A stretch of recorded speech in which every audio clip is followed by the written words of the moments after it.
Hi guys, welcome back to my channel. இந்த வீடியோவில் என்னோட ப்ரைடை அவங்களோட முகூர்த்தமுக்கு நான் எப்படி ரெடி பண்ணுறேன்றத ஸ்டெப் பை ஸ்டெப் டுட்டோரியலாக பார்க்க போகிறோம்.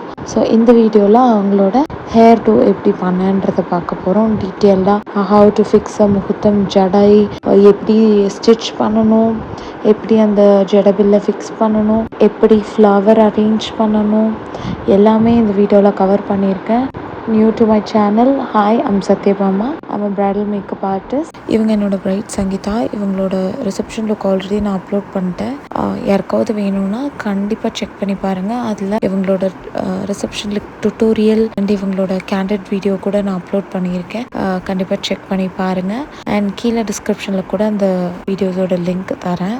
So starting off with hair style. நான் ஹேரை 4 பார்ட்டாக டிவைட் பண்ணியிருக்கேன். ஃப்ரண்ட் செக்ஷனில் லெஃப்ட் சைட் ரைட் சைட் ரெண்டும், பின்னாடி ஒரு செக்ஷனாகவும் பிரிச்சிருக்கேன். ஃபர்ஸ்ட் 3 செக்ஷனாகவும், அப்புறம் 4th செக்ஷன் எங்கே வரும்னா நேப் ஏரியான்னு சொல்லுவாங்க. அதாவது நம்ம பின் கழுத்தோட பகுதியை தான் நேப் ஏரியான்னு சொல்லுவாங்க. ஸோ மொத்தம் 4 பார்ட் ஆச்சு. ஸோ ஃபர்ஸ்ட் ஸ்டார்ட் பண்ணுறது பார்த்தீங்கன்னா இயர் டு இயர் பார்ட்டிஷன் எடுத்து 2 செக்ஷனாக டிவைட் பண்ணி ஸ்ட்ரெயிட் பண்ணிக்கிறேன். டிவைட் பண்ணிட்டு நான் first year to year partition எடுத்த செக்ஷன் மட்டும்தான் ஸ்ட்ரெயிட் பண்ணுறேன். ஃபுல் ஹேருமே ஸ்ட்ரெயிட் பண்ண கிடையாது. ஏன்னா ஸ்ட்ரெயிட் பண்ணாலும் பிரைட் பண்ண போகிறோம், நோ யூஸ். அண்ட் வந்துட்டு நான் சிங்கிள் ஹேண்டடாக ஃபுல் லுக்கையும் கம்ப்ளீட் பண்ணணும். I won't be having much time. So இது எல்லாத்தையுமே நான் 2.5 hours to 3 hours பண்ணி முடிச்சு பிரைடை வெளியே அனுப்பணும். So it's not possible at all. இவங்களுக்கு நம்ம முகூர்த்தம்க்கு நம்ம இப்படி ஃபாலோ பண்றோம். இதுவே அவங்க ரிசப்ஷனுக்கு நான் ஃபுல் ஹேருமே ஸ்ட்ரைட் பண்ணி தான் அந்த லுக்கை கிரியேட் பண்ணியிருப்பேன். So occasion, hairdo, hair style and hair texture பொறுத்து எல்லாமே மாறும். ஸோ நான் இவங்களுக்கு கிரிம்பிங் கூட நான் ஸ்கிப் பண்ணிட்டேன். ஏன்னா வெயிட் பண்ணியுமே நம்மளுக்கு அந்த டென்சிட்டி இருக்கனால கிரிம்பிங் இவங்களுக்கு இங்கே தேவைப்படலை. ஸோ நான் சொன்ன 4வது செக்ஷன் நான் கிளிப் பண்ணியிருக்கேன்ல, அந்த பார்ட் தான் 4வது செக்ஷன். ஸோ 3rd செக்ஷன் பார்த்தீங்கன்னா அவங்களோட க்ரௌன் ஏரியாவில் ஒரு சி செக்ஷன் எடுத்து லைனாக எடுக்கணும். எப்போவுமே எடுத்து பேக் கோம் பண்ண ஸ்டார்ட் பண்ணிட்டேன். ஸோ பேக் கோம் பண்ணுறது ரொம்ப ஈவனாக லைட்டாக பண்ணணும். ஸோ நான் இங்கே பண்ணிடுறேன்ல, இதே மாதிரி பண்ணி ஒரு நல்ல ஸ்ப்ரே பண்ணி லாக் பண்ணி செட் பண்ணிக்கிறேன். அண்ட் எப்போவுமே க்ரௌன் ஃபிக்ஸ் பண்ணும்போது ரொம்ப ஜாக்கிரதையாக ஃபிக்ஸ் பண்ணும், இல்லைன்னா 90s கொண்ட மாதிரி ஆயிரும். ஸோ அதனால எப்போவுமே ஒரு மீடியம் சைஸ் க்ரௌன் செக்ஷனாக ஃபிக்ஸ் பண்ணுறது நல்லா அட்வைசபிள். ஸோ இது வந்து ட்ரெண்டியாகவும் இருக்கும். ப்ரூஃப்னு சொல்லுவாங்க. ஸோ நான் க்ரௌன்னு சொல்கிறது சில பேர்த்துக்கு புரியாது. இந்த மாதிரி ப்ரூஃப் வைக்கிறது தான் நம்ம க்ரௌன்னு சொல்லுவோம். அதுவுமே கரெக்டாக பேக் கோம் பண்ணணும். முன்ன பின்ன பேக் கோம் பண்ணிங்கன்னா முன்ன பின்ன ஏறி இறங்கி இருக்கும். அண்ட் இன்னொன்று, கரெக்டாக பேக் கோமிங் வந்து இல்லைன்னா சப்பத்தட்டையாட்ட ஆயிரும், லுக்காகவும் இருக்காது. அண்ட் கரெக்டாக பின் பண்ணலனாலும் ஹோல் ஜடையுமே இறங்கிரும். ஸோ ரவுண்ட் செக்ஷன் வந்துட்டு பேருக்கு ஏற்ற மாதிரி that is the main section, elevates the whole look. And வந்து ஃப்ரண்ட்டுமே கரெக்டாக பார்த்து ஒரே மாதிரி ஈவனாக சிமெட்ரிக்கலாக நம்ம ப்ரூஃப் எடுத்து பண்ணணும். ஸோ அதுதான் முக்கியம். ஸோ இப்போது எப்படி ஜடை ஃபிக்ஸ் பண்ணணும், அதுவுமே ரொம்ப லாங் லாஸ்டிங்காக இருக்கும். நம்மளா பிரிக்கிற வரைக்கும் அது அதுவாக கழண்டு வராது. அண்ட் வந்துட்டு பார்த்தீங்கன்னா இது வந்து நம்ம பிளவுஸ்லேயும் மாட்டாது. டிப்ஸ் அண்ட் ட்ரிக்ஸோட நான் சொல்லி கொடுத்துருக்கேன் இந்த வீடியோவில். ஸ்கிப் பண்ணாமல் ஃபுல்லாகவே பாருங்கள். ஃபர்ஸ்ட்டு ஒரு குட்டி செக்ஷன் எடுத்துக்கிறேன். அந்த குட்டி செக்ஷனை நேப் ஏரியாவில் கரெக்டாக கொஞ்சம் அதை வந்து என்னோட சவரி குஞ்சலமில் இருக்க ஒரு ஸ்ட்ராண்டோட சேர்த்து 3/4 பின்னெல்லாம் பின் பண்ணிக்கிறேன். ஸோ யாராவது ஹெல்ப் யூஸ் பண்ணுங்கள். எங்கள் அம்மா எனக்கு ஹெல்ப் பண்ணுறாங்க. சௌரியை வந்து நம்ம தலையோட லைட்டாக ப்ரெஸ் பண்ணிக்கணும். ப்ரெஸ் பண்ணிவிட்டு அந்த 3/4 பின்னல் போட்டுட்டு நம்மளோட ஹேரையும் சவரியையும் ஒட்டுக்காக சேர்க்க போகிறோம் இப்போது. ஸோ 3/4 பின்னல் போட்டுட்டு கண்டிப்பாக நம்ம வந்து பேக் கோம் பண்ணணும். ஸோ நம்ம போட்டு அந்த 3/4 பின்னல் வந்து ஸ்ட்ராங்காக நிற்கும். அண்ட் நெக்ஸ்ட் பார்த்தீங்கன்னா நான் சொன்ன மாதிரி சௌரியோட 3 காலையும் நம்மளோட ஹேரோட மர்ஜ் பண்ண போகிறோம். அதை பார்த்தீங்கன்னா சௌரியோட ஃபர்ஸ்ட் ஸ்ட்ராண்ட் எடுத்து லெஃப்ட் சைட்லேயும் அண்ட் ரைட் சைட்லேயும் போட்டுட்டு சென்டரில் கொஞ்சமாக விட்டுருந்தோம். நம்மளும் அந்த சௌரிக்கு ஏற்ற மாதிரி நம்ம ஹேரையும் 3/4 போடுறதுக்கு நம்ம எப்படி பாதியாக 3 பிரிப்போம், அந்த மாதிரி 3 பிரித்து நம்ம பின்ன ஸ்டார்ட் பண்ணிட வேண்டியதான். ஸோ பின்னும் போதுமே நம்ம அந்த சவுரியை தலையிலேருந்தே நகர்த்தக்கூடாது. அண்ட் பின்னும் போதுமே ரொம்ப ஸ்டிக் இல்லாமல் பின்னணும். அண்ட் வந்துட்டு எனக்கு கொஞ்சம் ஹேர் நான் இங்கே எடுக்கிறேன்ல, இந்த ஹேர் எதுக்கு எடுக்கிறேன்னா கீழே கொஞ்சம் பத்தாமல் இருந்தது அண்ட் மேலே கொஞ்சம் எக்ஸஸாக இருந்தது. எனக்கு வந்து பூ ஃபிக்ஸ் பண்ணுறதுக்காக அந்த மேலே இருக்க ஹேரை நான் விட்டுட்டு மற்ற ஹேரை தான் நான் எடுத்து பின்னுறேன் இங்கே. இதுவுமே ஒரு மெத்தட். ஹேர் ஸ்டைலில் பார்த்தீங்கன்னா டிஃப்ரெண்ட் மெத்தட்ஸ் டிஃப்ரெண்ட் பேர் ஃபாலோ பண்ணுவாங்க. ஸோ நான் வந்து இவங்களுக்கு இந்த மெத்தட் யூஸ் பண்ணியிருக்கேன். அண்ட் வந்துட்டு இந்த பின்னெல்லாம் நம்ம மெதுவாக பின்ன ஸ்டார்ட் பண்ணலாம். ஃபர்ஸ்ட் ஒரு 3 பின்னல் தான் கொஞ்சம் ஜாக்கிரதையாக பின்னணும். அதுக்கப்புறம் யூஸ்வலாக பின்னுற மாதிரி பின்னணும். ஸோ ப்ரைடும் ஸ்ட்ரைட்டாக இருக்கணும், நம்மளும் ஸ்ட்ரைட்டாக இருக்கணும், கோணையாக இருக்கக்கூடாது, இல்லாட்டி ஹேருமே கோணையாக போயிடும். ஸோ இந்த மாதிரி டைட்டாக பின்னணும், நல்லா லூஸே விடக்கூடாது. ஸோ பிரைடு கிட்ட கன்ஃபார்ம் பண்ணிக்கிறேன் டைட்டாக இருக்கா என்ன எப்படி, இல்லை ஏதாவது இழுக்குதா அப்படின்னு. ஸோ அவங்க அப்ரூவலுக்கு அப்புறம் தான் நான் ஃபுல்லாமே பின்ன ஆரம்பிக்கிறேன். ஸோ இது வந்து பார்த்தீங்கன்னா பின்றது இவங்களுக்கு வந்து ஃபெதர் கட் லைட்டாக பண்ணியிருப்பாங்க போல், ஒரு இயர் ஓல்ட். ஸோ இந்த இடத்துல கொஞ்சம் விரியும். ஸோ அது நம்மளுக்கு இஷ்யூ கிடையாது. ஏன்னா நம்ம இங்கே ஒரு மெத்தட் யூஸ் பண்ணி ஹேரை நல்லா செக்யூர் பண்ண போகிறோம். So we don't need to worry about it. And நம்ம ஹேசல் ஃப்ரீயாக நம்ம டேயை கேரி அவுட் பண்ணிக்கலாம். ஸோ ஹேர் கீழே பின்ன நம்மளுமே கீழே உட்காந்துக்கிறது நல்லது. ஸோ தட் ஹேர் வந்துட்டு நம்மளுக்கு ஸ்ட்ரெயிட்டாக இருக்கும், கோணையாக போகாது, ஒரே மாதிரி வரும் பின்னல். ஸோ நான் சொன்னேன்ல இந்த சென்டர் பகுதி பார்த்தீங்கன்னா அவங்களோட ஹேர் கட் பண்ணது. ஸோ அது வந்து பல்ஜியாக தெரியும். பட் நம்ம அதை பற்றி வரி பண்ண வேண்டியதில்லை.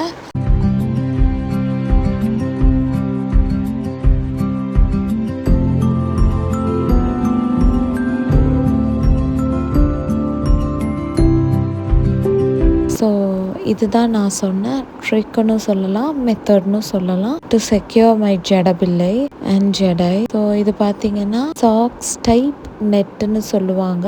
இது வந்து எனக்கு லிங்க் எதுவும் கிடையாது. You can get it in retail, ஏதாவது ஹேர் ஆக்சசரிஸ் கடையில். குஞ்சலம் ஃபிக்ஸ் பண்ணுறதுக்கு முன்னாடி ஓரளவுக்கு லூஸாக பின்னிட்டு இந்த மாதிரி சாக்ஸ் மாதிரி ஏற்றி விட்டுறணும். ஸோ அந்த பல்ஜியாக இருந்தது வந்து நல்லா விரிஞ்சிருச்சு. ஸோ அதை வந்து ஒரு குட்டி யூபின்ஸ் போட்டு ப்ரே பண்ணி செக்யூர் பண்ணிக்கிறேன். ஸோ அந்த செக்யூர் பண்ண இடத்த கிராஸ் பண்ணும்போது மட்டும் மெதுவாக ரிமூவ் பண்ணி உள்ள இன்சர்ட் ஜடையை ஃபுல்லாக கவர் பண்ணிக்கிறேன். ஸோ ப்ளவுஸில் இருக்க ஹெவி ஆரி ஒர்க்கும் டிஸ்டர்ப் ஆகாது, நம்ம ஜடபில்லையும் எந்த ஒரு ஒர்க்கும் டிஸ்டர்ப் ஆகாது, ரொம்ப நீட்டாக இருக்கும். பார்க்குறதுக்குமே எந்த ஒரு டிஃப்ரென்ஸுமே தெரியாது. நீங்கள் லாஸ்ட்டில் பார்ப்பீங்க. அண்ட் நெக்ஸ்ட் பார்த்தீங்கன்னா நான் வந்து குஞ்சலம் ஃபிக்ஸ் பண்ண ஸ்டார்ட் பண்ணிட்டேன். இது வந்து ஆஸ் யூஷுவல். ஸோ நான் எந்த ஒரு பாஸ் ஃபார்வர்டிங் ஒரு கட்ஸ் எதுவும் பண்ணலை. ஸோ நீங்கள் பார்த்து தெரிஞ்சுக்கோங்க.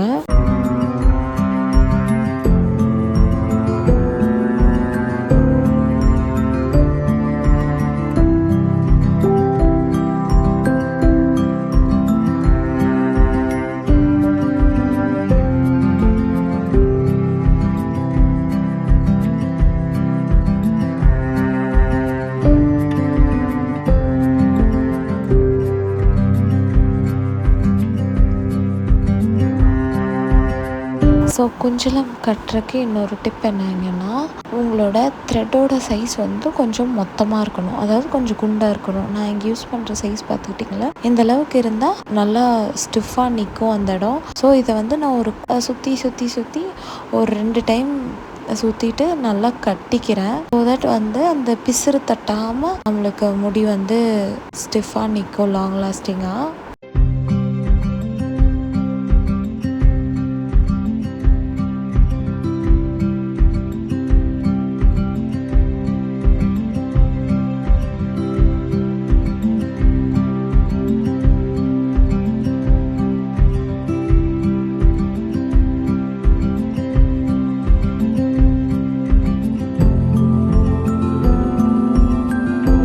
இப்போது எப்படி நம்ம ஃப்ளவருக்கு ஒரு பேஸ் க்ரியேட் பண்ணுறதுன்னு பார்க்கலாம். சில பேர் ஒரு குட்டி டோனட் வச்சு செக்யூர் பண்ணுவாங்க. பட் ஆனால் எனக்கு டோனட் யூஸ் பண்ணுற பழக்கம் கிடையாது. யூஸ்வலாகவே என் பிரைட்ஸ்க்கு ரெக்வஸ்ட் பண்ணாங்கன்னா வைப்பேன், இல்லைனா I skip it on. Generally I will be doing like this kind of work only. So அந்த மிச்சம் இருக்க முடிய குட்டி குட்டியாக செக்ஷன் பிரித்து அதை இந்த மாதிரி குட்டி குட்டி 3 ஸ்ட்ராண்ட் பிரைட்ஸாக போட்டுட்டு இந்த மாதிரி செக்யூர் பண்ணிக்கிறேன். சுற்றி ஒரு பின் போட்டு செக்யூர் பண்ணிக்கிறேன். எக்ஸாக்டாக வீடியோவில் காட்டுற மாதிரி தான் செக்யூர் பண்ணுவேன். செக்யூர் பண்ணுறது பார்த்தீங்கன்னா பென்ஸில் செக்யூர் பண்ண மாட்டேன், பாபி பென்ஸ் யூஸ் பண்ணி செக்யூர் பண்ணிப்பேன். ஸோ செக்யூர் பண்ணும்போது நிற்கும். பென்ஸ் யூஸ் பண்ணும்போது அது நழுவிடும். ஸோ இது வந்து பேஸ் இல்லையா, ஸோ இது வந்து கொஞ்சம் ஸ்ட்ராங்காக இருக்கணும். அதுக்காக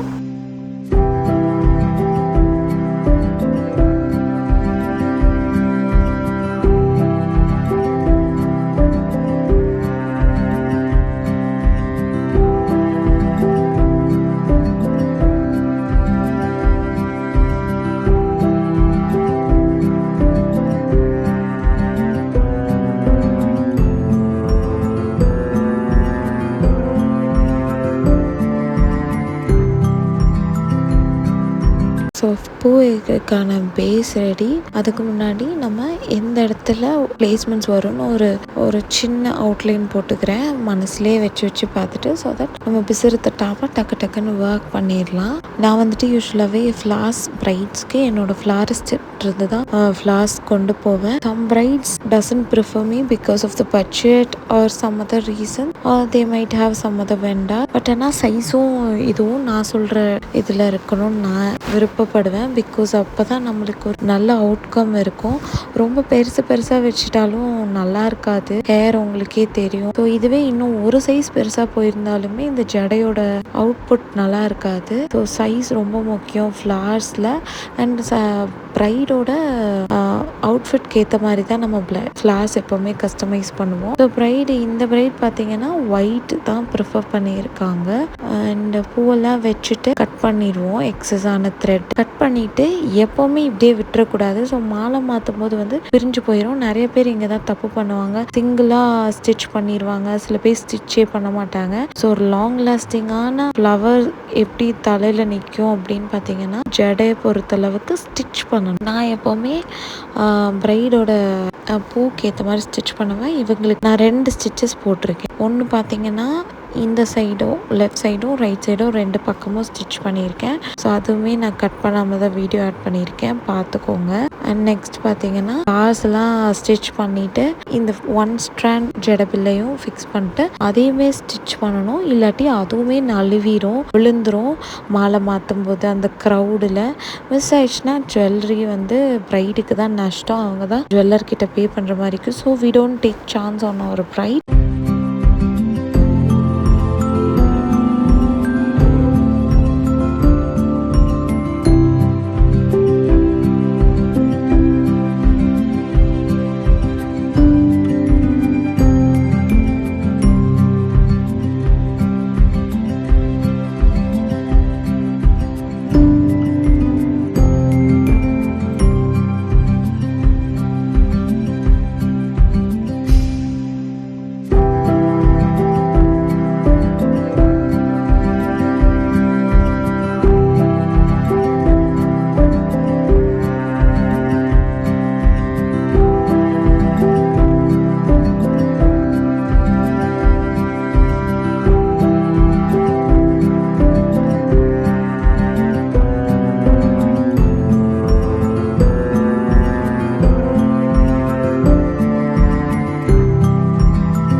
சாரி கட்டிட்டு ஜுவல்லரி ஃபிக்ஸ் பண்ண ஆரம்பிச்சிட்டோம். ஸோ பிரைடோட பேரண்ட்ஸுக்கு ஒரே ஒரு வேண்டுகோள் இந்த வீடியோவில், please don't make them so nervous. Time ஆகும், சில டைம் மிஸ்ஹேப் ஆகும். பட் ஆனால் என் பிரைட் ரொம்ப கஷ்டப்பட்டுட்டாங்க. She got so much anxiety attacks and panic attacks. அவங்களால ஸ்டாப்பே பண்ண முடியல. somehow we completed the look and we sent her to the wedding. So இவங்களுக்கு பார்த்தீங்கன்னா டெம்பிளில் வெட்டிங். ஸோ இங்கேருந்து டெம்பிளுக்கு ட்ராவல் பண்ணோம். அதனாலே பயங்கரமான ரஷ்ஷிங்காக இருந்துச்சு இவங்க ரெடி ஆகும்போது. somehow we completed the look on time and we sent her. hope you like my video and find it useful. பிடிச்சிருந்ததுன்னா கண்டிப்பாக லைக் பண்ணுங்கள், கமெண்ட் பண்ணுங்கள், மறக்காமல் சப்ஸ்கிரைப் பண்ணி ஷேர் பண்ணிக்கோங்க.